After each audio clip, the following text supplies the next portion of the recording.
इंसानियत पर जो ये हमला हुआ है उसकी सूरत आज नहीं तो कल बदलेगी, बदलनी चाहिए।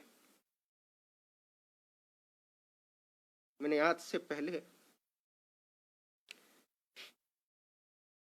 इस देश को इस तरीके से लाशों के ढेर में बदलते नहीं देखा। हम इतने असहाय कभी नहीं थे। एक देश के तौर पर, इंसान के तौर पर, डेमोक्रेसी के तौर पर हम पूरी तरीके से निकम्मे, भ्रष्ट और बर्बर साबित हो चुके।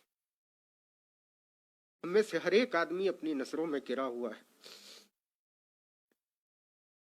हम सब किसी अदृश्य शक्ति की मदद की उम्मीद में हैं। ऐसा लगता है जैसे यहाँ कोई सरकार नहीं है, यहाँ कोई प्रधानमंत्री नहीं है, यहाँ कोई व्यवस्था नहीं है, यहाँ कोई अफसरशाही नहीं है और सबको अपने अपने हाल पर छोड़ दिया गया है। मैंने इससे पहले पिछले 40-45 साल में डॉक्टरों को बिलख बिलख कर रोते हुए नहीं देखा है। आप किसी भी डॉक्टर से बात कीजिए, वो कहते हैं हमको मेडिकल प्रोफेशन से चिढ़ हो गई है। हम इस दिन के लिए तो इस पेशे में नहीं आए थे। ऑक्सीजन के बिना अपने पेशेंट को तड़प तड़प कर मरना डॉक्टरों की नींद उड़ा दे रहा है।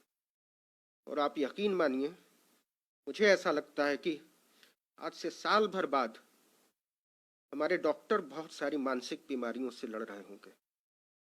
जो मौतें वो देख रहे हैं और जितने असहाय वो महसूस कर रहे हैं, इसके बाद जिस ट्रॉमा में वो जाएंगे उसका अंदाजा हमको और आपको नहीं है। इस देश को नर्क बना दिया गया है, इस देश को दोजख बना दिया गया है और हम सबको इतना बेचारा बनाकर छोड़ दिया गया है जैसे हमारी कोई अहमियत नहीं। खैर, वो वक्त शायद गुजर जाएगा और जब ये गुजरा हुआ वक्त हमारे सामने आएगा तो मुझे नहीं मालूम मैं रहूंगा नहीं रहूंगा, मुझे नहीं मालूम डॉक्टर मनीष रहेंगे नहीं रहेंगे, डॉक्टर सोनू रहेंगे नहीं रहेंगे, लेकिन जो लोग भी रहेंगे वो सोचेंगे कि इस दुनिया को और बेहतर होना चाहिए। वो सोचेंगे कि हमको हमारी आने वाली नस्लों के लिए मंदिर और मस्जिद के झगड़ों से ऊपर उठना चाहिए। वो सोचेंगे और सोचना चाहिए कि इस देश को मंदिरों, मजारों, मीनारों की जरूरत नहीं है। हमको सोचना चाहिए इस देश को अच्छे अस्पतालों की जरूरत है, इस देश को अच्छे स्कूलों की जरूरत है, इस देश को अच्छे मेडिकल कॉलेजेस की जरूरत है, अच्छे डॉक्टर, पैरामेडिक स्टाफ की जरूरत है, दवाइयों की जरूरत है, बिस्तरों और वेंटिलेटर की जरूरत है। ऐसा क्यों नहीं हो सकता कि इस देश के हर मंदिर की दौलत को अस्पतालों के हवाले कर दिया जाए? ऐसा क्यों नहीं हो सकता कि इस देश की हर मस्जिद को अस्पताल में तब्दील कर दिया जाए?